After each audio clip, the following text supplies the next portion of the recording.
একজন প্রফেসর ভালো না মন্দ এটার উপরে একজন মাস্টার্স বা পিএইচডি স্টুডেন্টের পুরো ডিগ্রি লাইফটা কেমন যাবে এটা এবং তার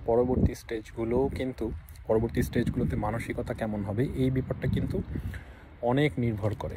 কারণ হচ্ছে পুরো মাস্টার্স বা পিএইচডির সময়টাতে স্টুডেন্ট তার সুপারভাইজারের সাথে অর্থাৎ প্রফেসরের সাথে খুবই কাছাকাছি থেকে সময়টা কাটায়, অনেক সময় কাটায় এবং অনেক নলেজ এক্সচেঞ্জ করে, অনেক ফিলোসফি এক্সচেঞ্জ করে। এবং এই সময়টাতে প্রফেসরের যে আচরণ সেটা যদি ভালো হয় এবং প্রফেসর যদি কনস্ট্রাকটিভ ওয়েতে স্টুডেন্টকে গাইড করতে পারেন তাহলে তার পার্সপেক্টিভটা একভাবে গড়ে ওঠে। আর যদি বেশ অ্যাবিউজিভ ওয়েতে বা নেগেটিভ ওয়েতে তাকে গাইড করেন তাহলে এটা পরের স্টেজগুলোতে অনেক এফেক্ট করে এবং পার্সপেক্টিভকেও কিন্তু অনেকটা প্রভাবিত করে।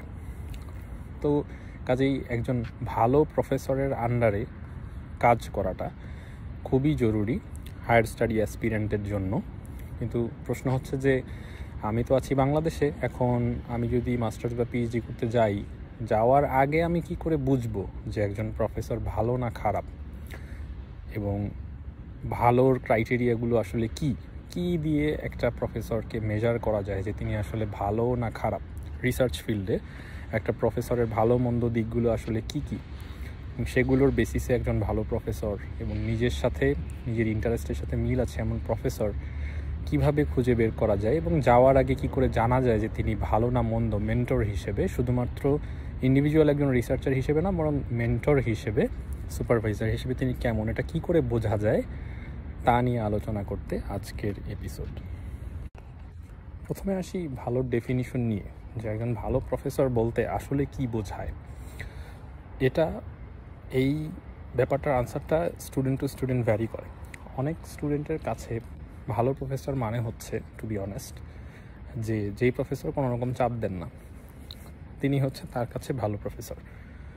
আবার কিছু স্টুডেন্ট আছে যারা খুবই ফোকাসড ওয়েতে পড়াশোনা করে, ক্যারিয়ার ওরিয়েন্টেড এবং লং টার্ম চিন্তা করে একটা মাস্টার্স বা পিএইচডি পার্সু করতে আসে।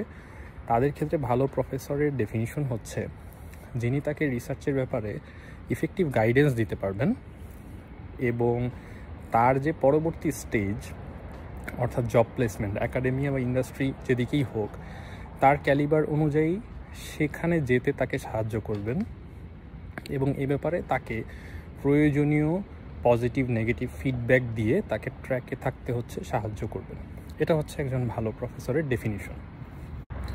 তার মানে বোঝাই যাচ্ছে যে ইজি গোয়িং প্রফেসর বা হাসি মুখে কথা বলেন এমন প্রফেসর হলেই তিনি যে ভালো প্রফেসর এমন কোনো কথা নেই, বরং স্টুডেন্টের লং টার্ম ট্রাজেক্টরি নিয়ে যিনি ইফেক্টিভ ফিডব্যাক দিতে পারেন তিনি হচ্ছেন ভালো প্রফেসর। এক্ষেত্রে বাংলাদেশের স্টুডেন্টরা অনেক সময় পুরো মাস্টার্স পিএইচডি লাইফে সুপারভাইজারের সাথে খুবই যে রিলেশন সেটাতে খুবই প্যাসিভ একটা রোল প্লে করে। প্রফেসরের সাথে প্রজেক্টের ডেটা আদান প্রদান ছাড়া একটা শব্দও অনেক সময় বিনিময় করে না। কিন্তু কথা হচ্ছে যে প্রফেসর যেহেতু টিচার, তিনি জানেন যে একটা ফিল্ডের আসলে কি অবস্থা, একটা স্টেটের একটা রিসার্চ এরিয়ার স্টেট অফ দি আর্ট সম্পর্কে তিনি খুব ভালো জানেন। যেমন কাজে এই ব্যাপারে তিনি স্টুডেন্টকে খুব ভালো ইফেক্টিভ ফিডব্যাক দিতে পারেন, রিসেন্ট ফিডব্যাক দিতে পারেন, স্টুডেন্টকে আপডেটেড থাকতে হেল্প করতে পারেন। আরেকটা দিক হচ্ছে তিনি যেহেতু স্টুডেন্ট পড়ান এবং স্টুডেন্ট সুপারভাইজ করেন রিসার্চে, কাজেই তিনি একজন স্টুডেন্টকে দেখে বলতে পারেন বা কিছুদিন তার সাথে কাজ করে বলতে পারেন যে এই স্টুডেন্টের পটেনশিয়াল কোন দিকে, এই স্টুডেন্টের স্ট্রং পয়েন্ট কোনগুলো এবং উইক পয়েন্ট কোনগুলো, বা কোন জায়গায় ইমপ্রুভ করলে সে ইন্ডাস্ট্রি বা একাডেমিয়াতে একটা ভালো জায়গায় যেতে পারবে। এই ব্যাপারে কিন্তু ভালো ফিডব্যাক দিতে পারেন। এছাড়াও প্রফেসর যেহেতু বয়সেও বড়, অভিজ্ঞতার দিক থেকে বড় এবং তার নিজস্ব কিছু ফিলোসফি আছে একাডেমিয়াতে অনেক দিন থাকার কারণে, একাডেমিয়া ইন্ডাস্ট্রি কোলাবোরেশনের কারণে তার কিছু ফিলোসফি এবং তার কিছু কিন্তু ইনসাইট আছে যেগুলো হচ্ছে খুবই ইম্পর্ট্যান্ট এবং খুবই ইফেক্টিভ। যদি একজন স্টুডেন্ট তার কাছ থেকে ইন্টারাকশন করে এই ইনফরমেশনগুলো নিতে পারে বা এই ইনসাইটগুলো নিতে পারে তাহলে সে কিন্তু খুবই ইনফর্মড হয়ে ইন্ডাস্ট্রিতে বা একাডেমিয়া যেতে পারে তার ডিগ্রিটা কমপ্লিট করে। কিন্তু এই ব্যাপারটা অনেক স্টুডেন্টই চিন্তা করে না, অনেক স্টুডেন্ট এই আইসটা ব্রেক করে না, অর্থাৎ ইফেক্টিভ কনভারসেশন তার সুপারভাইজারের সাথে করে না। যার কারণে একে তো হচ্ছে সে সুপারভাইজারের নলেজটা নিজের জন্য লেভারেজ করতে পারে না, আরেকটা হচ্ছে যে ইফেক্টিভ রিলেশনশিপ সে বিল্ড আপ করতে পারে না সুপারভাইজারের সাথে, এবং আলটিমেটলি সে আসলে বুঝতে পারে না যে তার প্রফেসর আসলে ভালো কি মন্দ। এখন একটা প্রফেসর ভালো না মন্দ এই ব্যাপারটা বুঝতে হলে কি করা যায়? ডেফিনেটলি তার যারা পিআর, যারা কলিগ অথবা যারা কারেন্ট স্টুডেন্ট তার রিসার্চ গ্রুপের, তারা হচ্ছে এ ব্যাপারে ভালো ফিডব্যাক দিতে পারেন। এখন এই ফিডব্যাকগুলোতে বেশ কিছু বায়াস থাকে, কারণ হচ্ছে কি একজন প্রফেসরকে যখন বিচার করা হয় তখন সাধারণত একটা বা দুটো প্যারামিটারের উপর বেস করে বলে দেওয়া হয় যে তিনি ভালো বা খারাপ। একটা উদাহরণ দিই, যেমন রেট মাই প্রফেসর নামে একটা ওয়েবসাইট আছে। এটা হচ্ছে সাধারণত টিচারদের বা প্রফেসরদের, বিভিন্ন স্কুলের প্রফেসরদের টিচিং নিয়ে স্টুডেন্টরা রেটিং দেয় যে সে ভালো নাকি মন্দ। তো এখানে বায়াসটা কীরকম? বায়াসটা অনেক ক্ষেত্রে এরকম থাকে যে যেই প্রফেসর হচ্ছে খুব ভালো গ্রেড দেন তার রেটিং অনেক হাই থাকে, যে তিনি ভালো গ্রেড দেন কাজে উনি ভালো টিচার। তো এখন আবার কেউ কেউ হচ্ছে তাকে খারাপ গ্রেড দেয়। কেন? কারণ হচ্ছে তিনি তার এই ক্লাসটা করে একজন স্টুডেন্টের আসলে তেমন কোনো লাভ হয়নি, অর্থাৎ সে তেমন কিছু শিখতে পারেনি। সে হয়তো ভালো গ্রেড পেয়েছে, কিন্তু যে কারণে আসার হয়েছিল বা এই কোর্সটা সে নিয়েছিল সেটা হয়তো ফুলফিল হয়নি, তাই এটা সে হয়তো কম রেটিং দিয়ে দেয় রেট মাই প্রফেসরে। তো টিচারের টিচিং অ্যাসপেক্ট সম্পর্কে একটা ওভারঅল ধারণা এই ওয়েবসাইটটা থেকে পাওয়া যায়।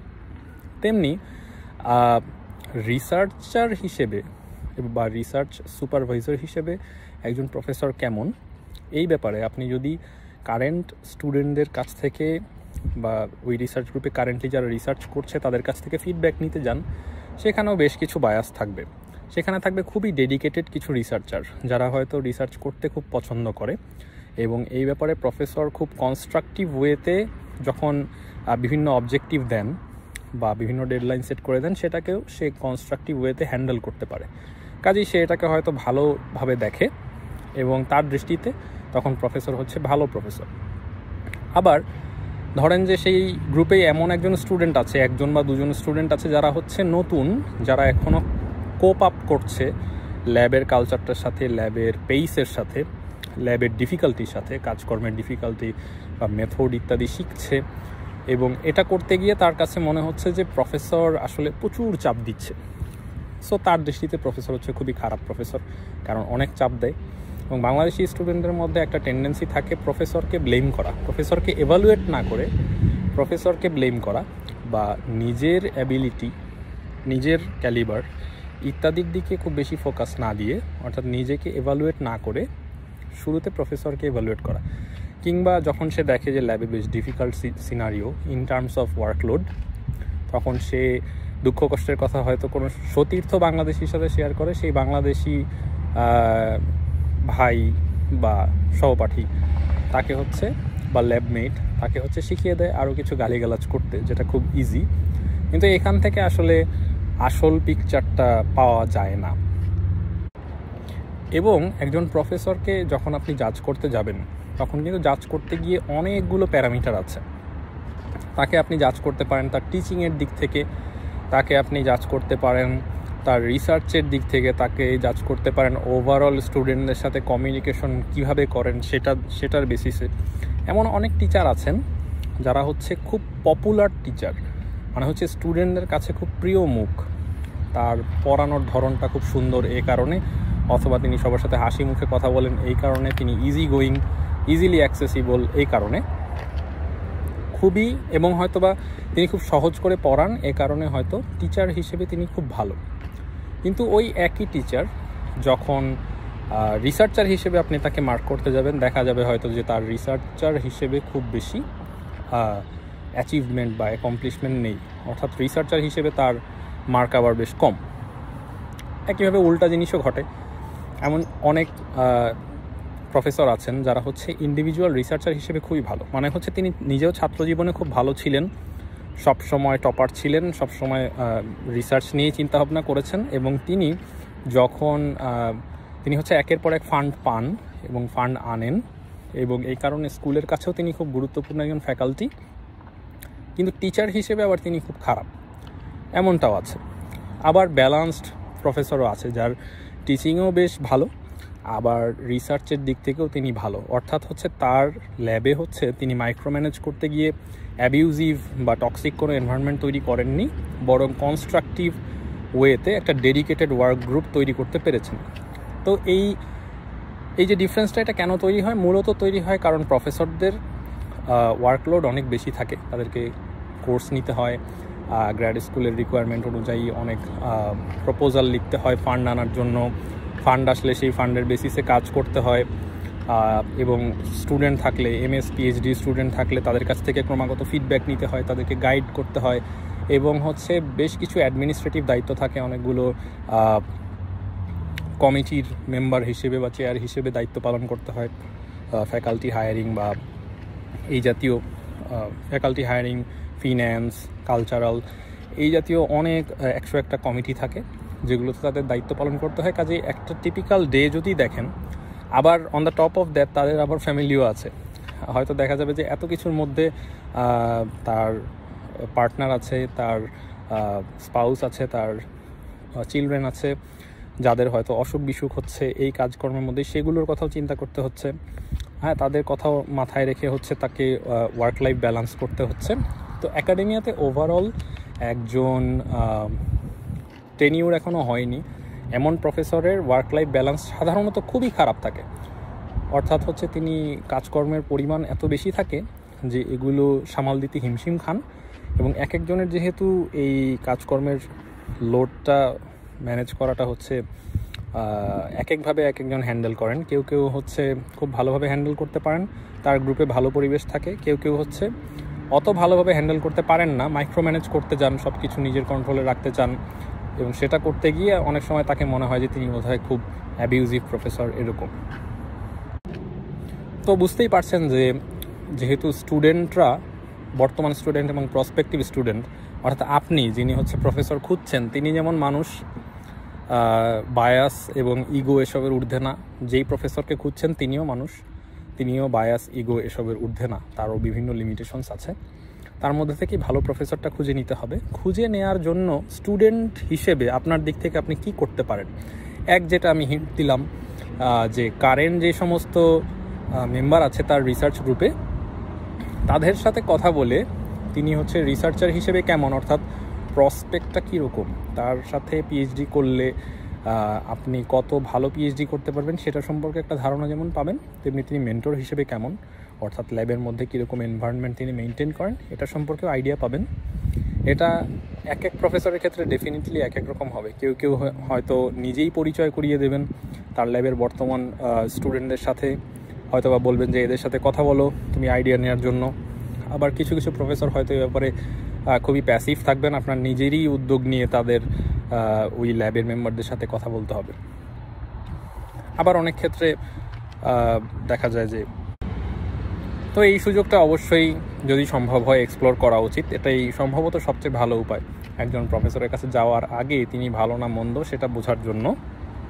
আরও একটা জিনিস দেখা উচিত যে তার ল্যাবের প্রাক্তন মেম্বাররা এখন কোথায় আছে, অর্থাৎ তার মানে জব প্লেসমেন্টটা, তার ল্যাব থেকে জব প্লেসমেন্টটা কেমন, কতজন একাডেমিয়ায় গেছে, কতজন ইন্ডাস্ট্রিতে গেছে, ইন্ডাস্ট্রিতে গেলে, একাডেমিয়ায় গেলে কোথায় গেছে, অর্থাৎ কীরকম জব তারা ল্যান্ড করতে পেরেছে। এটা দিয়েও এই প্রফেসরের অ্যাবিলিটি বা তার সুপারভাইজ করার যে ক্যাপাবিলিটি সেটা সম্পর্কে একটা ধারণা পাওয়া যায়।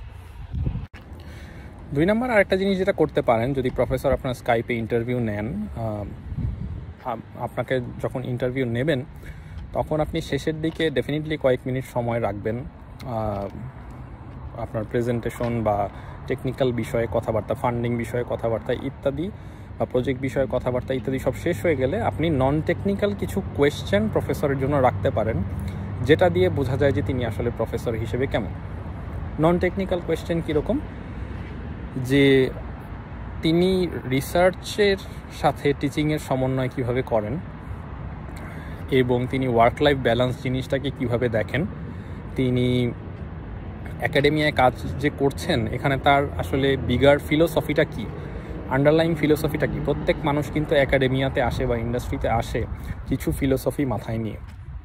তো এক্ষেত্রে প্রফেসরের ফিলোসফিটা কি আসলে, তো এই বিষয়গুলো একজন ভালো প্রফেসর সাধারণত খুব আগ্রহের সাথে উত্তর দেবেন এবং বেশ ডিটেইলে আপনাকে বুঝিয়ে বলবেন যে তার ফিলোসফিটা কী, তার আউটলুকটা কী এবং ওয়ার্ক লাইফ ব্যালেন্স জিনিসটাকে তিনি কতটা অ্যাপ্রিসিয়েট করেন এটা দিয়ে বোঝা যাবে। আর যেই প্রফেসরের লাইফে এই জিনিসগুলো নেই বা যার কাছে এগুলো খুব একটা গুরুত্বপূর্ণ না, তিনি হয়তো বা এড়িয়ে যাওয়ার চেষ্টা করবেন বা এমন কোনো আনসার দেবেন যেটা দিলেই আপনি বুঝতে পারবেন।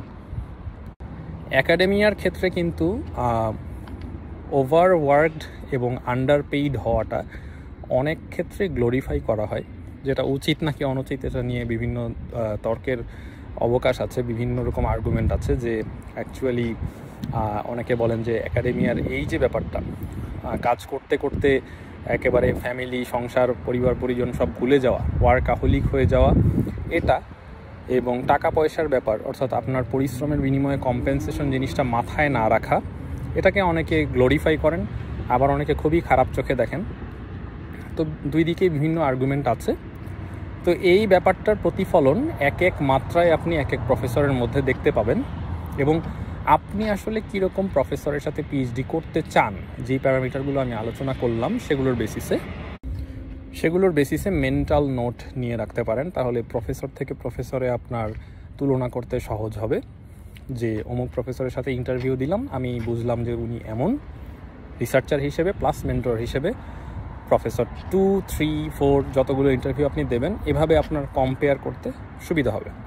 তো উদ্দেশ্য ছিল যে প্রফেসর কিভাবে খুঁজতে হয় এই ব্যাপারটা নিয়ে একটু ডিটেইলে আলোচনা করা এবং প্রফেসরদের সাইড থেকে কীরকম হিউম্যান লিমিটেশনসগুলো আছে সেগুলো কীভাবে কনসিডারেশনে আনা যায়, এবং আমার রিসার্চ অ্যাম্বিশন, আমার ক্যালিবার ইত্যাদি মিলিয়ে একটা ভালো প্রফেসর কিভাবে খুঁজে বের করা যায়, উইথ ভালো প্রফেসর বলতে আসলে কী বোঝায় সেটার ডেফিনেশন সহ, এটাই আলোচনা করার উদ্দেশ্য ছিল। আশা করি এটা হায়ার স্টাডি অ্যাসপিরেন্ট যারা হচ্ছে একজন ভালো প্রফেসর খুঁজছেন এবং ভালো স্কুল বা প্রোগ্রাম বা টপিকের সাথে নিজেকে ম্যাচ করার চেষ্টা করছেন, এই ভিডিওটি তাদের কাজে আসবে। যদি কাজে আসে তাহলে অবশ্যই সাবস্ক্রাইব করবেন। ধন্যবাদ।